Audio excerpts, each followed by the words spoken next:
பிரசங்கியார்கள் யார்?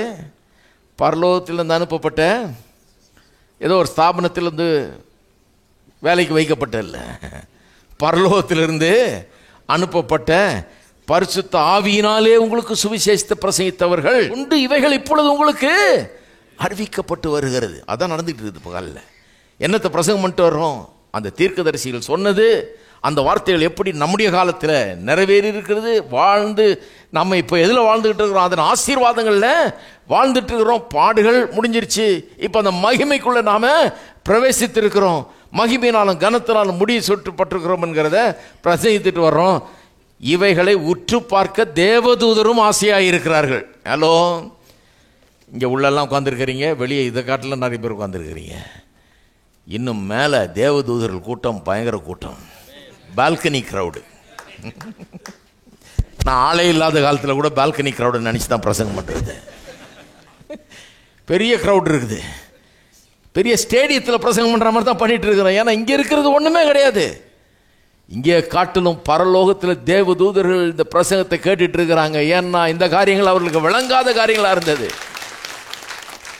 ஆதி முதல் தேவன் செய்து வந்த காரியங்களை பார்த்து ஆச்சரியப்படுறாங்க. அவனுக்கு எப்படி என்ன யோசிச்சிருப்பாங்கன்னு நினைக்கிறீங்க? இயேசு சிலுவையில் அறையும்போது என்ன இவர் அவருடைய குமாரன்னு தெரியும், அவங்களுக்கு தேவகுமாரன்னு தெரியும். கண்ணியின் வயிற்றில் வந்து பிறக்கிறது கூட அவங்க தான் அறிவிச்சாங்க வந்து, இல்லையா? தேவதூதன் தான் வந்து அறிவிச்சான். தெரியாமல் இருக்குமா?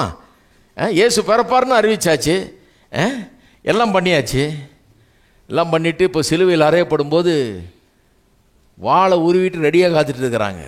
இந்த அரைஞ்ச ஆளுங்களெல்லாம் ஒன்றும் இல்லாமல் ஒரு வார்த்தை கை விரலை காட்டியிருந்தாருன்னா, இயேசுவே சொன்னார், பிதாவிட்ட சொன்னால் தேவதூதன் பட்டாளத்தையே அனுப்புவாருங்க பிதா, அவ்வளோ பேர் ரெடியாக இருக்கிறாங்க வரது. ஆனால் நான் சொல்லலைன்றாரு. என்ன நினச்சிருப்பாங்கன்னு நினைக்கிறீங்க தேவதூதர்கள்? என்னையா நடக்குது இது? இப்படியே மறிக்க விடுறாரு, சொங்க விடுறாரு, இவ்வளோ பேர் துப்புறாங்க, வேடிக்கை பார்த்துட்டு இருக்கிறார் பிதா. அரிக்கிறாங்க, அரைகிறாங்க, சிரிக்கிறாங்க, இவரை பார்த்து நகைக்கிறாங்க, ஒன்றுமே செய்யாமல் இருக்கிறாருன்னு வேடிக்கை பார்த்துட்டு இருந்திருப்பாங்க. விளங்காமல் இருந்தது, அவர்களுக்கு விளங்கவே இல்லை. கடைசியில் பார்த்தா 3ஆவது நாள் உயிரோடு எழுந்துட்டார். அங்கேயும் இவங்கள தான் உட்கார வச்சார் கர்த்தர். தேவதூதர்கள் தான் வர்றவங்க போகிறவங்களாம் சொல்லிட்டு இருக்காரு, ஏன் இங்கே வந்து தேடுறீங்க, அவர் இல்லை இங்கே போ. அப்புறம் பரமேறின போகிறோம் தேவதூதன் நிற்கிறான். சீச்சர்லாம் வந்து வாயை பழந்து பார்த்துட்டு போய் சொல்கிறாங்க, ஏன் இங்கே நின்று பார்த்துட்டு போய் வேலையை பாருன்றாங்க. போனவர் இதே மாதிரி திரும்பி வருவார். அது வரைக்கும் போய் எருசலேமில் போய் காத்துருங்க, பரிசுத்தாய் வரும், அப்புறம் உலகமெங்கும் நீங்கள் சாட்சிகளாய் இருப்பீர்கள், போங்கன்னு அனுப்புகிறாங்க. எல்லாத்துலேயும் தேவதூதர் இன்வால்வ்டு. ஆனால் என்னன்னு மட்டும் விளங்கலை. நான் சொல்கிறேன், இன்னைக்கு காலையில் தான் விளங்குது பாவம். அதைத்தான் இங்கே சொல்லியிருக்க, அவர்கள் உற்று பார்த்து கொண்டிருக்கிறாள் இந்த அதிசயங்களை. இங்கே வேத வசனத்தை வந்து பிரசங்கிக்கும் போது இப்பேற்பட்ட அற்புதமான அதிசயங்களை நாம் பேசி கொண்டிருக்கிறோம். அப்போ பழைய ஏற்பாட்டு தீர்க்க தரிசனங்கள் லேசான ஒரு காரியம் இல்லை. நிறைய பேர் பழைய ஏற்பாட்டை ஒரு இதான் நினைச்சிடுறது. அவர் பழைய ஏற்பாட்டு பிரசங்கியார், அப்பா இவர் பெரிய புதிய ஏற்பாட்டு பிரசங்கியார். பழைய ஏற்பாட்டு தெரியலன்னா புதிய ஏற்பாடு தெரியலன்னு அர்த்தம். ஒன்றும் ஏபிசிடியே தெரியலன்னு அர்த்தம். பழைய ஏற்பாடு இல்லாமல் புதிய ஏற்பாடு விளங்கிக்கிறதே ரொம்ப கஷ்டம். புதிய ஏற்பாடு இல்லாமல் பழைய ஏற்பாடு விளங்கிக்கிறது கஷ்டம். ஹலோ, இருக்கிறீங்களா? பழைய ஏற்பாட்டில் அவ்வளோ விஷயங்கள் இருக்குது.